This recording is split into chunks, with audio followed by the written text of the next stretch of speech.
किसको क्रोध आता है? आप बोलेंगे पति को पति बोलता है, पत्नी को, पर ईमानदारी की बात बताएं ना माताओं, पतियों के भीतर इतना क्रोध नहीं रहता, शांत प्रवृत्ति के रहते हैं। दिक्कत आप लोगों की है, जरा सी देर में तुम्हारे मन का काम नहीं हो तो तुरंत कमला देवी से विमला देवी बन जाती है, तुरंत उसी पर।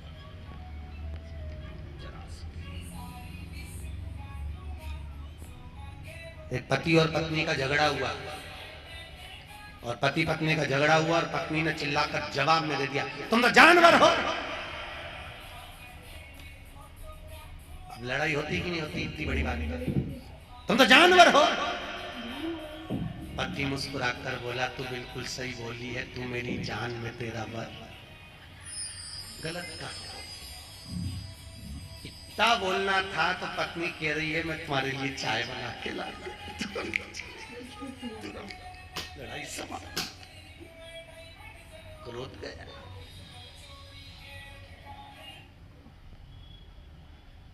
क्रोध समाप्त।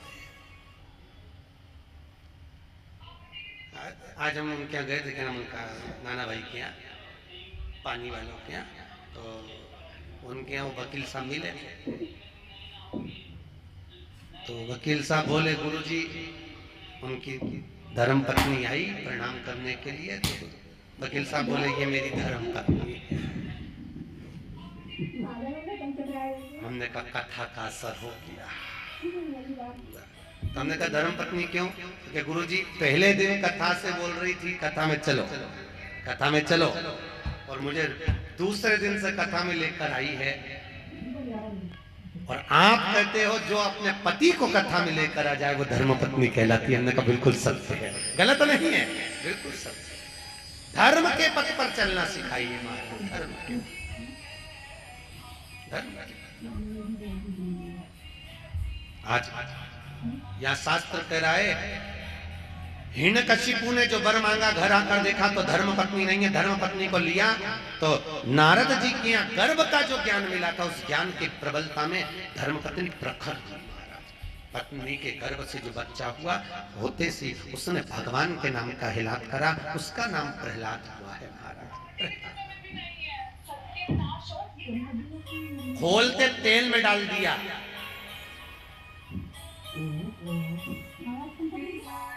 पर्वत पे से नीचे फिगवा दिया, समुद्र के अंदर डलवा दिया, तो भी प्रहलाद नहीं मरा। आखिरी में हिरण्यकशिपु ने अपनी बहन को बुलवाया। क्या नाम था उसकी बहन का? जम के बोलो जरा। होलिका। कौन से महाराज ने बताया कि हिरण्यकशिपु की बहन का नाम होलिका था? क्या नाम था? डूंडा। हिरण्यकशिपु की बहन का नाम था डूंडा। कौन थी ये प्रहलाद की? हिरण्यकशिपु की बहन, प्रहलाद की बुआ। आप में से कितनी बुआ बैठ रही है? बुआ कितनी है? सब बुआ हो ना? अरे बोलो तो, हो सब बुआ? तो बुआ ऐसी होती है कि अपने भतीजे को आग लगा दे? अरे बोलो तो, होती है ऐसी? नहीं। प्रहलाद को गोदी में लेकर डूंडा बैठ गई, उसके पास ब्रह्मा जी की दी हुई एक चादर थी। हिरण्यकशिपु ने कहा इसको ओढ़ कर बैठ जाना, तू जलेगी नहीं, तेरा भतीजा जल जाएगा। डूंडा चादर ओढ़ कर बैठी, प्रहलाद को गोदी में रखा, चारों तरफ से जब आग लगी, डूंडा को लगा मेरा भतीजा जल जाएगा। डूंडा ने अपनी चादर उतार कर अपने भतीजे पे डाल दी, डूंडा खुद जल गई, अपने भतीजे को बचा लिया। ऐसी होती है बुआ जो देती है दुआ, बुआ कभी बद्दुआ नहीं देती महाराज। अगर उस दिन बुआ प्रहलाद को जला देती तो उसके बाद दुनिया में कोई भतीजा अपनी बुआ को नहीं पूछता। पर आज भी शादी में, ब्याह में, फंक्शन में सबसे पहले बुआ जी को बुलाया जाता है। आओ, बुआ को इसलिए बुलाते हैं क्योंकि उनने भतीजे की रक्षा की थी। वो राक्षस कुल में जन्मी थी, राक्षस की बहन थी, पर मरते मरते अच्छा काम करके भगवान की होली, इसलिए हमारे यहाँ मनाई होली। परवारे करमाला वाला तुमने तो उसका नाम ही धर दिया होली। अच्छा काम करके भगवान की होली, इसलिए हमारे यहाँ होली का त्योहार मनाया। नाम था डूंडा, इसलिए आज भी होली में मोटे मोटे लक्कड़ ढूंढ जलाए जाते हैं। पतली लकड़ियां नहीं, मोटे लक्कड़, मोटे।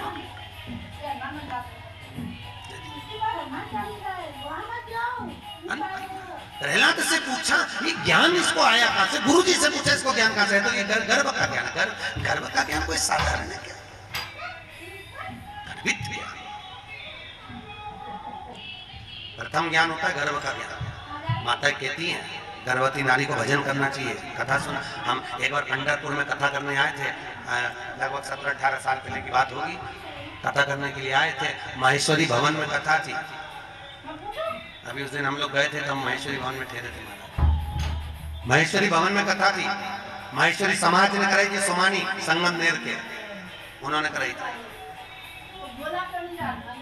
कथा में एक बहू आकर बैठी, उसने कहा गुरु जी कल आप हमारे यहाँ आना, जैसे कई लोग कहते हैं ना हमारे यहाँ पधार, जो आज हम एक दो जगह गए तो आप हमारे यहाँ पधारना। हमने कहा ठीक है आएंगे दीदी, जरूर आएंगे।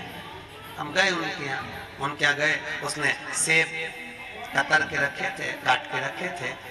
उनका एक लड़का था 12 साल का, वो सेब उठा के ले,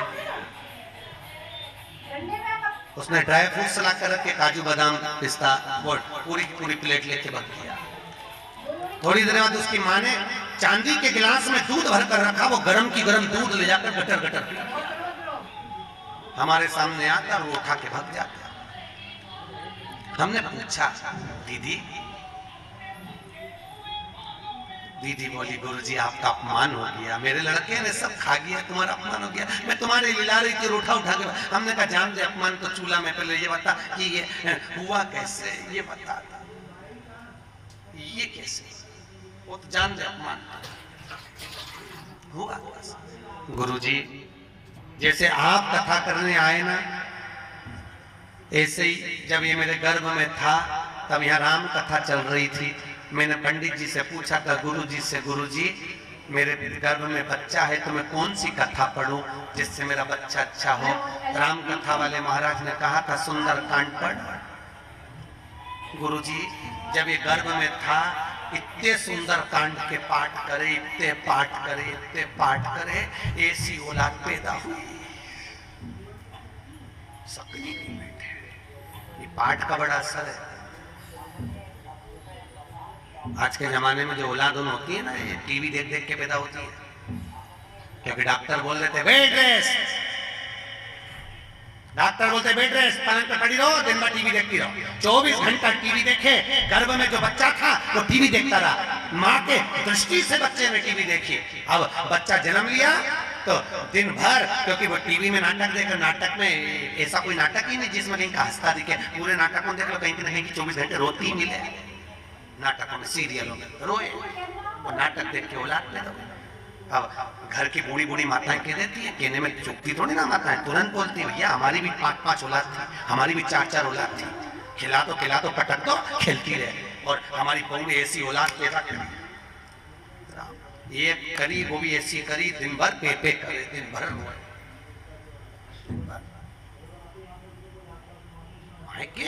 कहने में कोई चूकता नहीं, तुरंत बोल देते। अब प्रहलाद गर्भित ज्ञान इतना प्रबल था। हिरण्यकशिपु ने पूछा क्या इस खंबे में तेरा भगवान है? हाँ खंबे में। खंबे पर गदा का प्रहार करा, टूट कर नीचे गिरा। नरसिंह भगवान प्रकट हो गए।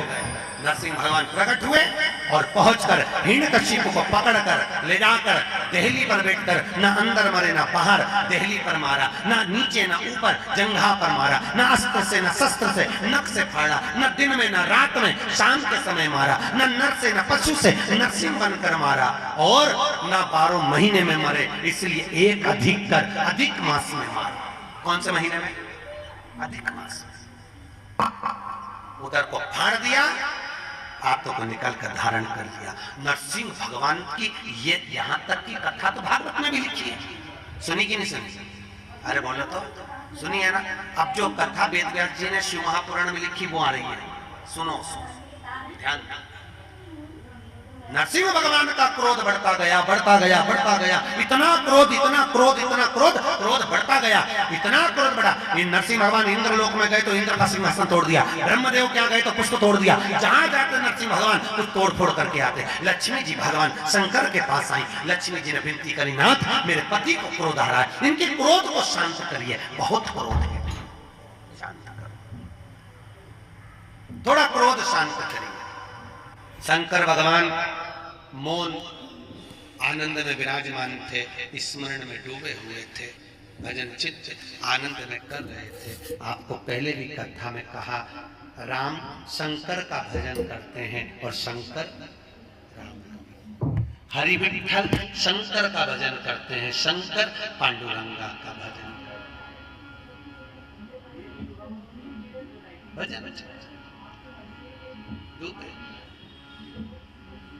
जय जय विठ्ठल विठ्ठल विठ्ठला, जय जय विठ्ठल विठ्ठल विठ्ठला, जय जय विठ्ठल विठ्ठल विठ्ठला, जय जय विठ्ठल, सब गाइए, विठ्ठल विठ्ठला, जय जय विठ्ठल विठ्ठल विठ्ठला, जय जय विठ्ठल विठ्ठल विठ्ठला, माझा विठ्ठल पांडुरंगा, माझा विठ्ठल पांडुरंगा, माझा विठ्ठल पांडुरंगा, माझा विठ्ठल। शिव से विनती करे, शंकर भगवान की भक्ति में डूबे हुए थे।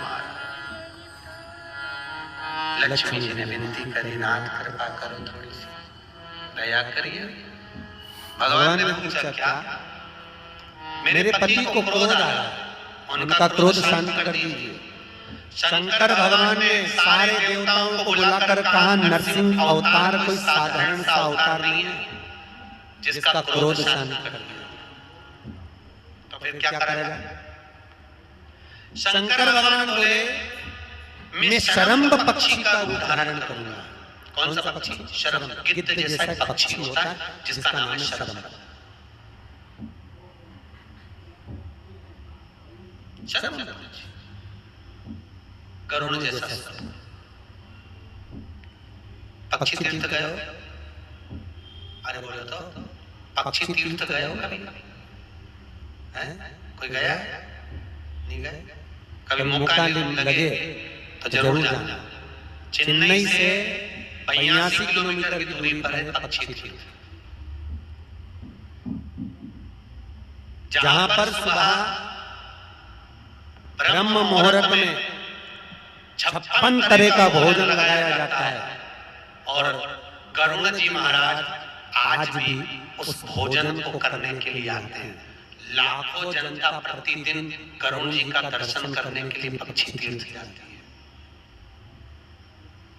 कभी मौका लगे तो जाकर देखना, केवल गरुड़ पक्षी ही मिलेगा। वो पक्षी तीर्थ में आते हैं, भोजन करते हैं, चांदी की थाली में उनके लिए भोजन लगता है और उठकर चले जाते हैं। कहाँ जाते हैं? फिर सवेरे ब्रह्म मुहूर्त में दूसरे दिन जाते हैं।